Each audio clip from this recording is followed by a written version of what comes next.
ìròyìn lẹ́kùnrẹ́rẹ́ a kí gbajúgbajà eléré orí ìtàgé èyí tí a pe orúkọ rẹ̀ ní fúnkẹ́ akíndélé tó ṣe ayẹyẹ ọjọ́òbí ní ọjọ́ àná. A kí i kú ayẹyẹ ọjọ́òbí, ẹ̀mí rẹ̀ ó ṣe ọ̀pọ̀lọpọ̀ ọdún láyé o. Ẹ wò ó, arábìnrin yìí ó ṣe ayẹyẹ ọjọ́òbí láti àná títí di òní. Ṣe ni àwọn èèyàn ń tú jáde tí wọ́n ń bẹ̀rẹ̀ sí ní kí i kú ayẹyẹ tí wọ́n bá ń yọ ayẹyẹ ọjọ́òbí rẹ̀. Ó dáa kéèyàn máa ṣe rere, ó dáa kéèyàn máa ṣe dáadáa nínú ayé. Kò sí béèyàn ṣe lè rìn náà torí ò ní mì, ṣùgbọ́n tí rere èèyàn bá ti pọ̀ ju búburú èèyàn lọ nílé ayé, àwọn èèyàn ó kíyàn kú oríire, wọn ó kíyàn kú iṣẹ́.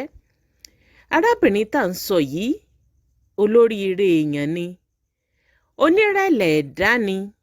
Ẹ wò ó, bí àwọn èèyàn ṣe tú jáde tí wọ́n ń kí i ní mẹ́sàn-án mẹ́wàá lánàá, àbẹ́ẹ̀ rí wípé ọjọ́ àná ó yẹ bó ṣe yẹ kó yẹ náà nù. Àwọn tí wọ́n ga nínú ayé ni, kì í ṣe àwọn tí wọ́n kúrú nínú ayé, kì í ṣe àwọn kúrú bente, kì í ṣe àwọn aràrá, kì í ṣe àwọn gbóǹkán nínú ayé tí wọn ò jẹ́ nǹkan kan, tí wọn ò já mọ́ nǹkan kan, tí wọ́n láwọn jẹ́ nǹkan kan. Ẹ̀yin náà ẹ wo adúrú àwọn èèyàn tí wọ́n jáde, ẹ wo adúrú àwọn èèyàn èyí tí wọ́n ti jèrè lára Fúnkẹ́ Akíndélé. Mélòó la fẹ́ kà nínú wọn? Gbogbo eléyìí ò ní àwọn eléré orí ìtàgé yìí tí wọ́n wò, tí ọ̀pọ̀lọpọ̀ wọn fi tú yáyà jáde lánàá, tí wọ́n fi bá a yayọ̀ ọjọ́òbí rẹ̀. Lára àwọn tí wọ́n bá a yayọ̀ ọjọ́òbí, ọjọ́ ìbí, ara wọn ni arákùnrin tá a pe orúkọ rẹ̀ ní Àrẹ̀mú Afọláyan, tóun náà jẹ́ kan lára àwọn eléré orí ìtàgé tí gbogbo ayé mọ̀. Arákùnrin yìí ó jáde, ó kí Fúnkẹ́. Kódà ọ̀rọ̀ tí ó jáde láti ẹnu arákùnrin yìí ó jẹ́ nǹkan tó ya ọ̀pọ̀lọpọ̀ lẹ́nu. Arákùnrin Àrẹ̀mú Afọláyan ó jẹ́ nǹkan tó jẹ́ wípé kò kí ń síbi àbòsí rárá, kò síbi tí nǹkan bá ti ń bàjẹ́. Ẹ má gbàgbé, arákùnrin yìí ó ti jáde lọ́pọ̀lọpọ̀ ìgbà tó ti tako àwọn ìjọba Nàìjíríà láti jẹ́ kí wọ́n mọ̀ wípé nǹkan tí wọ́n ń ṣe ò dáa. Bẹ́ẹ̀ ni irú èèyàn tí arákùnrin yìí jẹ́ nìyí. Ó sì jáde, ní kí ló wí, ó bọ́ sórí Instagram page ẹ̀. Ó kọ síbẹ̀, ó ní, ọkọ mi, ọmọ mi, ọmọ ọlá, God blessing on you always. Me, I don't know how I will pray for you, cause you are already a star in movie, star in money, star in life. You are a good lady to me. You are also a good person.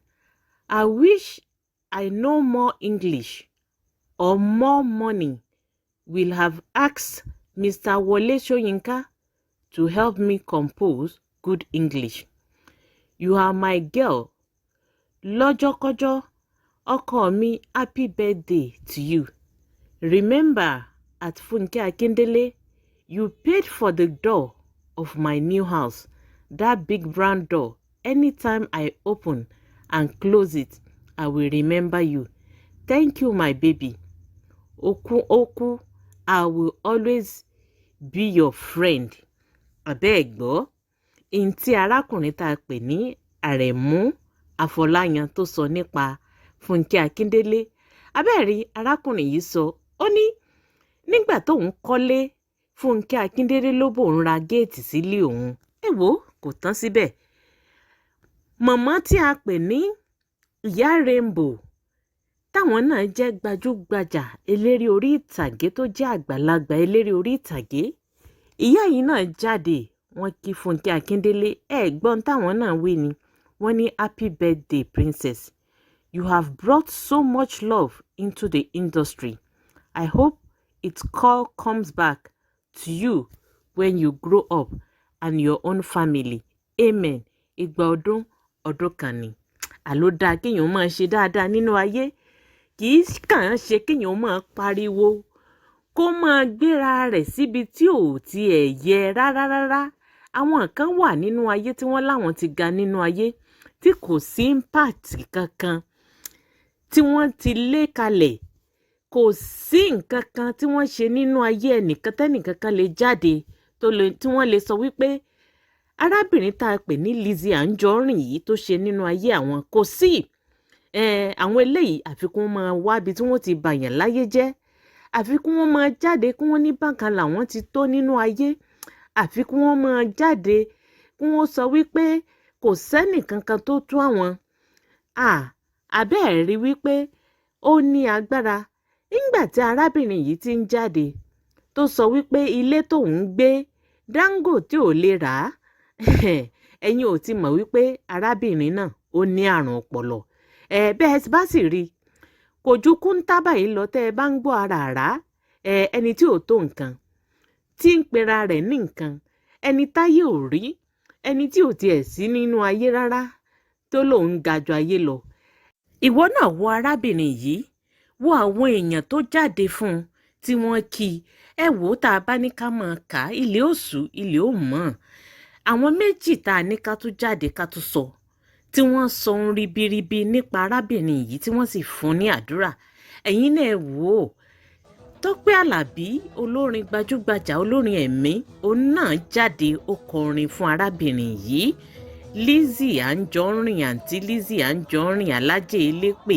Ẹ dákun, kí ni nǹkan tí ẹ̀yin ti gbé ṣe nínú ayé àwọn èèyàn? Ǹjẹ́ a lè rí èèyàn bíi méjì bíi mẹ́ta èyí tí ó jáde tí ó sọ wípé ń tẹ́ ẹ ṣe nínú ayé òun ní rere lélẹ̀ àti rí?